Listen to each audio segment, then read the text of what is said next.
You're watching Brilliance on the Spectrum with your host, Robin Williams. Today's guest is Lisa Szilagyi, founder and president of the Areelis Foundation and Creative Steps. Welcome to Brilliance on the Spectrum. Thank you. Happy to be here.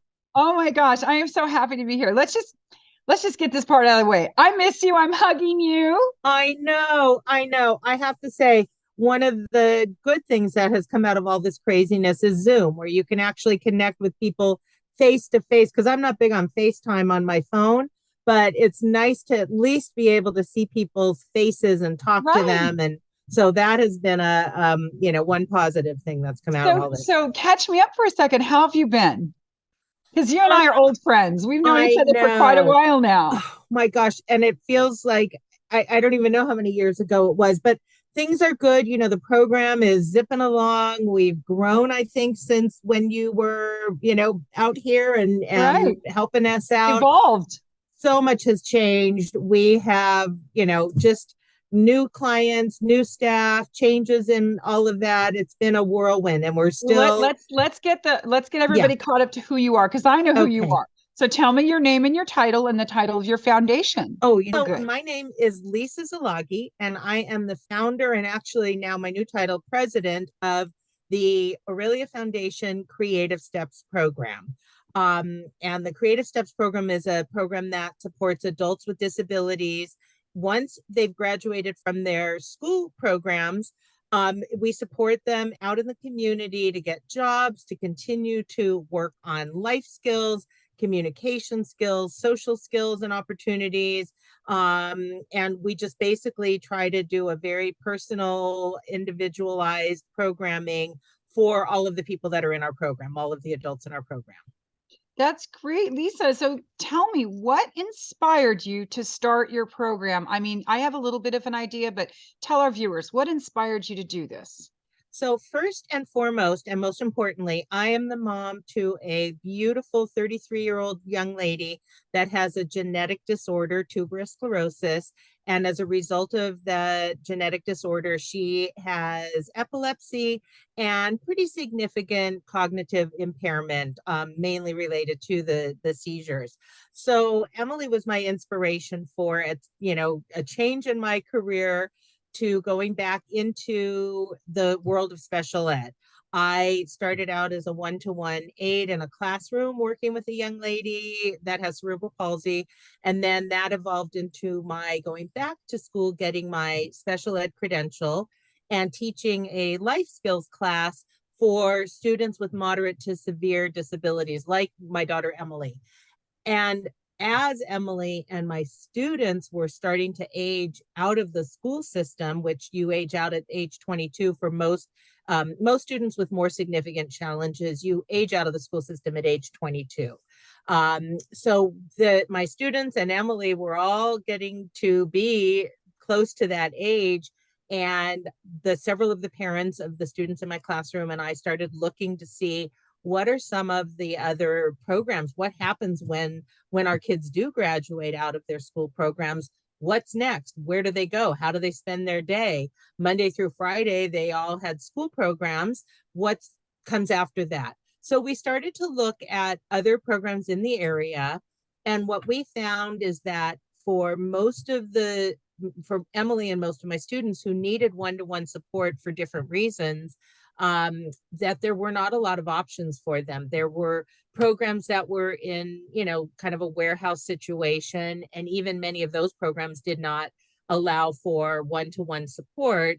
But the community integration programs, and there were a few, most of those programs would not take in our Emily or the other students that I was supporting because they just couldn't provide that one-to-one support. And they just didn't feel that it was okay for them to be out in the community. And, there's obviously challenges that come with supporting somebody who's in a wheelchair out in the community, and people who have some behavioral challenges and other needs. So the parents of my students in my classroom and I started talking about, well, maybe we need to start our own program. I thought, okay, this is a great opportunity. I'd been thinking about it for years that, when Emily was done with her school, maybe I would create a program for Emily and for the other kids that I knew, some of her classmates and some of my students. So the parents we got together and we started the Aurelia Foundation as a 501c3 nonprofit organization because we knew we were going to need to raise money to support what we were trying to do. And then in 2013, we started the Creative Steps program to actually be the program, the entity that would support the individuals out in the community, our young adults. And we started with 9 young adults, including Emily and the kids of the other founders, 9 young adults in Santa Monica. And we now support over 75 adults, and we have several different locations. We are still in Santa Monica, but we also support people in the Westlake Village, Thousand Oaks location, and also down in the South Bay, Torrance, that Redondo Beach, that area. So, and we have a waiting list of many, many more people because there are the need for good programming for adults with disabilities is huge and growing. So we have a waiting list of people that are hoping to get into our program, which we hope at some point we would be able to support many of those people. Oh, that is fabulous, because the reason that I had began the Relationships RS, of course, was not only for the sex education, which was so lacking, but what is people going to do with their adult children when they die? What's going to happen? And we want to make sure that there is foundations and programs in place that absorbs our people and our children so that they are cared for as well as if we were still there. And I see that's clearly what you're doing with your program. I see that. Now, for people that are like your daughter, who there's a really good chance they'll never be completely independent. You know, let's just be realistic, right? And that won't be. What kind of advice do you give to parents when they come to you? And because you can only do so much, right? So tell me where it goes from there. So my biggest recommendation, and honestly, even though I felt like we started early to try to figure out what we were going to do once our kids were out of the school system, you can never start early enough, because as you said, especially for individuals like my daughter who are going to need 24/7 care for, forever. You need to start planning as soon as possible to what their day is going to look like once they graduate out of their school systems, where they're going to live, who they're going to live with, what kind of support they may need.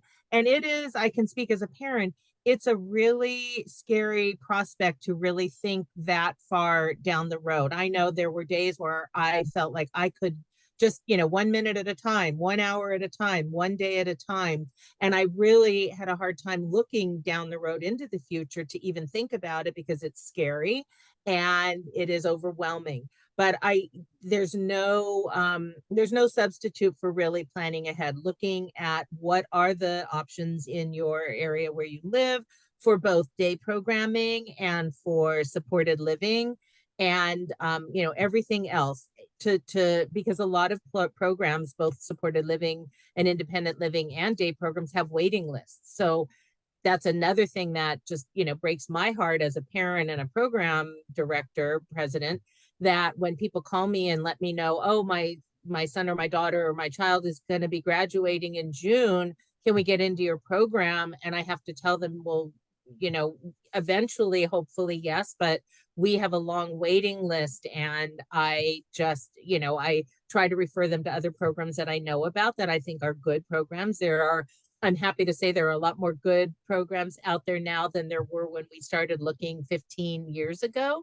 And with the new HCBS ruling coming into play, finally, the final rule that specifies that everybody needs to be out in the community, that is set to go into effect later this month. So there's a lot more community-based programs now than there were when we started looking all those years ago. Let's talk about that ruling. That must have been, when I got the ASON newsletter and they were talking about it, I was like, oh my gosh, there's a bunch of really happy providers right now. Yes. Yes and no, because it is a challenge. So one of the, they've been talking about this ruling forever. We we're fortunate because we started out as a community integration program. So we did not have to make a lot of changes to our programming to meet the HCBS final rule, which was lucky. We were already, most of the people we support have one-to-one support because we've always tried to individualize that support and recognize that the need for people like my daughter, like the other people in our program, to have the individualized programming, to be able to make choices about where they go, what they do, who they're going to spend their time with, and also just the needs that require more intensive support than some other individuals. So we were lucky, but a lot of programs had to really, think about changing, especially the programs that were not community based, had to work to figure out how can we become community based. We're going to potentially need extra staffing. We're going to need to change the way we run our programs. And so a lot of programs have worked really hard over the last several years, knowing that this ruling is coming, have worked really hard to get to the point where they're going to be able to now support people in the community, because it's meant to be in the community all day. So, out getting jobs and doing things out in the community. Now, wouldn't you agree, like you talk about the waiting list, I've called Mhm. places and I hear this all the time. So it seems like one of the major problems is people to hire. Yes, Actually yes, being able to have a reliable staff that's yes, professional, that's been vetted, that knows what they're doing, that has experience, so they can walk into a program like yours and just hit the ground running. yes. So that's something that we got to work with. Everybody has to work with that. What is So when someone's coming out of behavioral health, in college, and they're doing all these different studies, or they're Mhm. studying autism and behavior and intellectually challenging issues for people, what is it that you recommend to those students for work? Because obviously you can't go into this demographic thinking that you're going to be a billionaire. This Right, is not a job you're right. going to go into, but you need to obviously support yourself. You need to be able to make a living. What is something that you suggest to young graduates?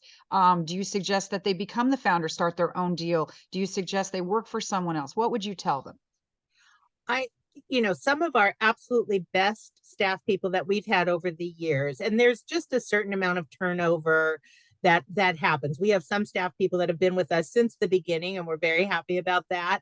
But then we have other people, and some of our best people who do come out of school programs. They're looking to potentially become a speech pathologist or an occupational therapist or a behaviorist. And so they spend a couple years, or even a special education teacher, and they spend a couple years with us, and they really get that hands-on experience, working with individuals that, we support people with a variety of different disabilities and challenges and needs. So you really get a good picture of what it means to provide that support for people and to help people have a better quality of life.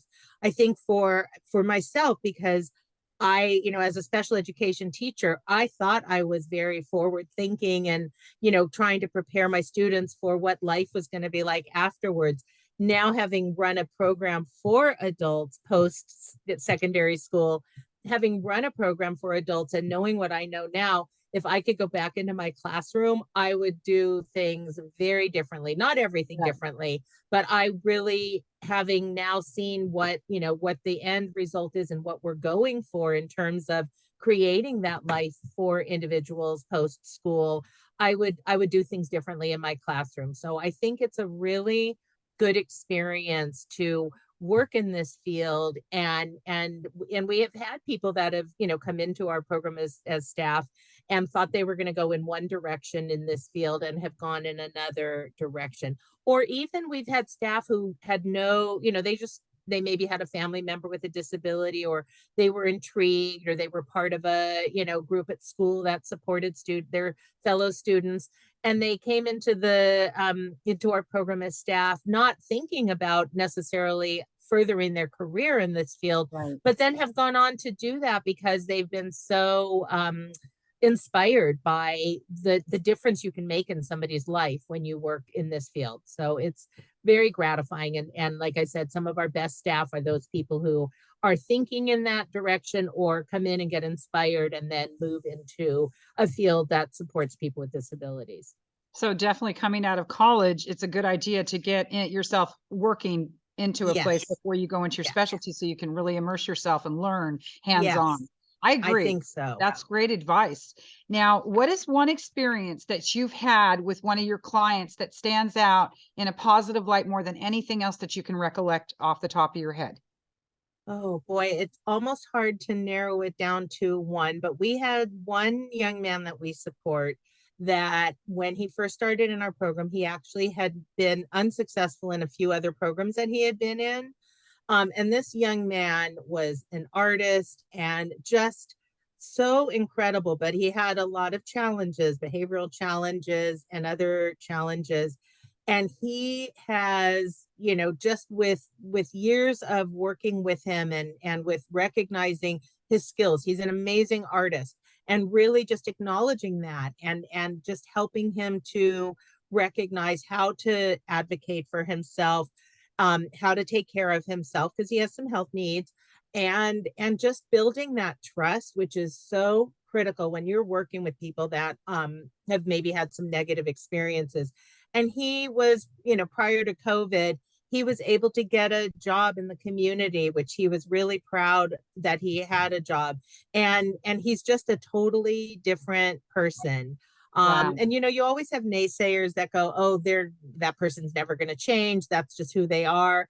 And I have seen in both the students that I supported and in the adults that we support, just tremendous changes when you have high expectations for what everybody's capable of doing, and you scaffold that, you help them overcome the challenges, you develop those relationships, you show them that you have a belief in them, you know, recognize that the things that they are experiencing are, you know, true. You're not denying that their experiences have been challenging, but you let them know you're in their court, you're on their side, you want to help them, you believe in them, and you just work at it day after day. And change can be slow. I tell my staff sometimes that, you know, don't expect that, you know, just because you say it one time that that's going to make the difference.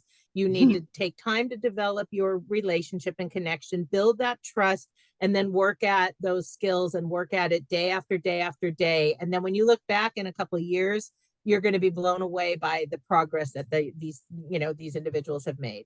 That's right. It's kind of a lot of wash, rinse, and repeat, right? Yes, Over and over exactly. until you get, I mean, for Exactly. myself, I had to practice it enough, so that it became second nature. Yes. And thank goodness for people like you and the woman that we just interviewed, Linda Libatoli of Divine Path. So she is my Lisa in North County. Oh, So nice. when I met her, when I came up here, I immediately connected with her, and I said to her, I said, I'm really lost without my people, because I had certain people, you were definitely a Yes. big support of me, and I would be having these nervous breakdowns, and I could call you at the moment's notice, and you always, if you couldn't answer, you always called me back. And Lanilla became that person for me up here, and she wouldn't give me a job. She said, you're not going to settle, Robin. You're going to go do it and just keep at it, I mean, not to say she wouldn't have helped me if I was begging her, right? Yeah. But it was good. She gave me good, tough love and good advice. And now I'm sitting here in this chair doing Brilliance on the Spectrum and calling So on all great. my beautiful people to support it. And I really appreciate you taking the interview. Okay, so now, what was the greatest challenge that you faced when you created your charity, when you created your foundation? So the biggest challenge, of course, is always trying to find, trying to raise money to support what we do. To me, the field that we're in is one of the most important fields. There are so many people with disabilities who require support in order to have a good quality of life. You hear terrible stories about people sitting home with nothing to do. They're isolated. They're not, as our kids are aging, so are we. And as parents, it's really terrifying to think of, being unable to physically take care of your own child, your dependent child as you age. So you need to count on other people. And so for us, it was really, wanting to recognize that our staff deserve to make a decent living wage, we don't get enough money from, the regional center system to do that. So how can we supplement that? How can we keep this program going financially, provide the individualized support that people need, pay our staff well so that they feel valued for the job that they're doing? I think just on a global level, that has probably been the biggest challenge all along. Is just trying to do that, trying to be able to pay people so that this could be a viable career, that they can stay in this job long term. And that continues to actually be a challenge for us to try to figure out, how do we do that? How can we provide benefits for everybody? How can we provide a decent wage so that, we are valuing the work that everybody's doing, because it's critical. I mean, I see that again with my own daughter, knowing how dependent we are on having caregivers for her, both during the day at the program, but also if, my husband and I want to get away, or God forbid we get sick, who is going to take care of her? It's such a critical job, and not just having anybody do it, but somebody who is actually going to take care of her the way I want her to be taken care of, the way she deserves to be taken care of. I agree. And I was talking to my colleague this morning. They only have to give 2%. And when they have these huge, I was at one of the Nancy Esplita Jackson acts fundraiser in Westlake. I was mortified. I looked at the cost, the gowns that people were wearing. Holly Robinson Pete, every single one of them. If they took the money that they paid for those gowns, they could have sent 50 kids to school for a year instead of 2, maybe for a semester or something. I mean, I don't really get that. So they're raising all these funds, and then the money is not really going to the actual reason you're raising the money. So So how is that something we could deal with? What is the recommendation you would have to overcome that challenge? I mean, ultimately, it would be wonderful if the departments that are meant to fund these programs were able to give us, enough money to sustain it without the constant having to fundraise. But it also is, some organizations are lucky because they do have, funders and donors that are able to Privatize it or exactly. But for those of us who are, just trying to make it work and don't necessarily have a big name person, a big rich uncle. exactly. It's just a constant, obviously with COVID, we weren't able to do any in-person fundraisers for a few years. We did some online, but this year we have an upcoming poker tournament fundraiser, our first ever, coming up in a couple weeks. And then we're going to be doing our gala again, which we haven't done in years, in the fall. And we have a few other comedy events. So it's little events during the year where we hope to raise 20, 30, 40,000, which helps us just enough that we can keep sustaining our program. Obviously, it would be great if we could get somebody a big endowment so that we could all take a breath. Right. We just keep trying to keep it moving forward. Now, have you ever reached out to any of the people that worked with me? I mean, I don't know if you have, but like Nathan Seekerman, if you just look up Nathan Seekerman, he is the guy that gets all those amazing Star Wars steampunk characters to show up to these events. If you write him a message on Facebook or Instagram, he's wonderful. If he can tell him what your charity is and who you are, and if he can actually have characters show up to an event or something, they do these things for free. They're awesome. So those Star Wars steampunk characters that were endorsed by Lucasfilms, they're amazing. Utilize the people like Steve, what's his name? Steve Reeves. Is that his name? The comedian that's online all the time. I know I met him through Sharon Aragon.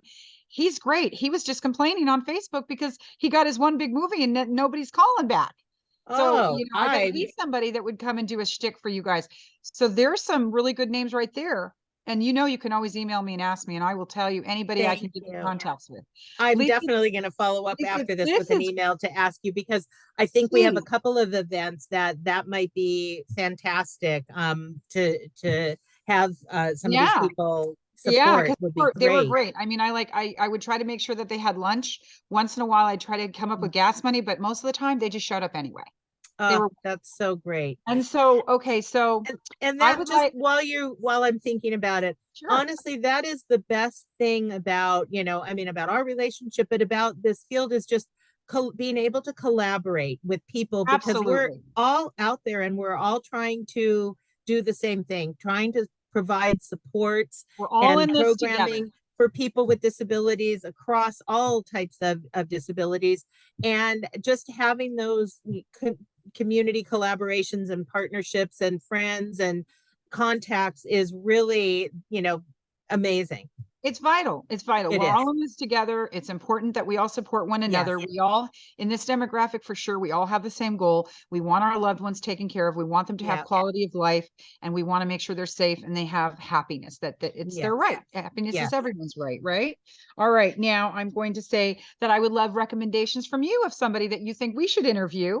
So it's definitely mutual. Oh, If you think of gosh. anybody, just you don't have to give me a name right now, but please Okay. give us recommendations. And then to Absolutely. wrap it up, I want to know, who's your hero?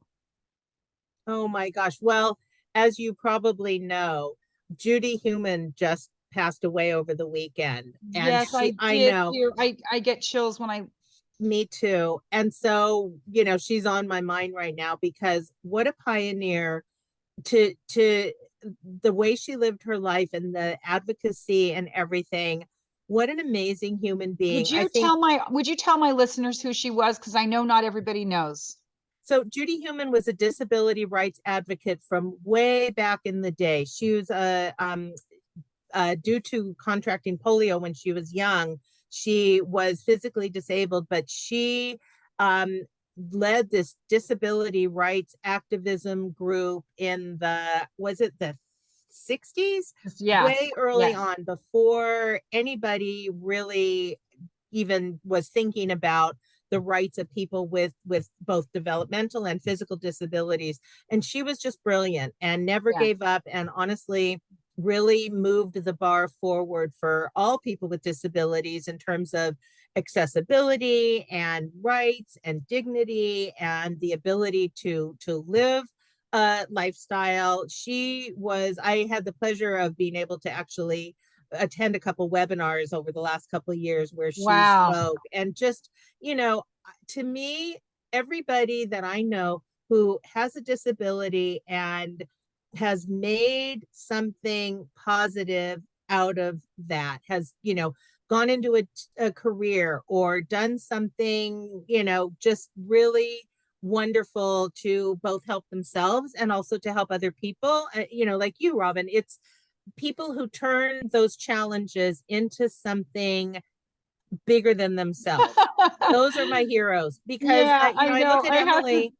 Yeah, I and have. every day Emily, even if she's had like dozens of seizures Sure. overnight, she wakes up in the morning and usually has a smile on her face and she's just ready to go about her day. I don't even understand how she How does can she get do out of that, bed, right? It's very right? awe, she's very awe-inspiring as well. And so I just Yeah. want to wrap this up with telling you I'm so proud of you, and I'm so Thank pleased you. and honored to be someone in your company, and to be able to, collaborate, as we said, for the future. So I'm Thank looking forward to you. that. So from Brilliance on the Spectrum, Lisa, keep doing great works. You're awesome, and you're definitely one of my personal heroes. Thank And you. have a beautiful day, Lisa. Right back at you, Robin. Thank you. And I'm so honored to have been part of this. Thank you so much. Thank you. Bye-bye. Bye.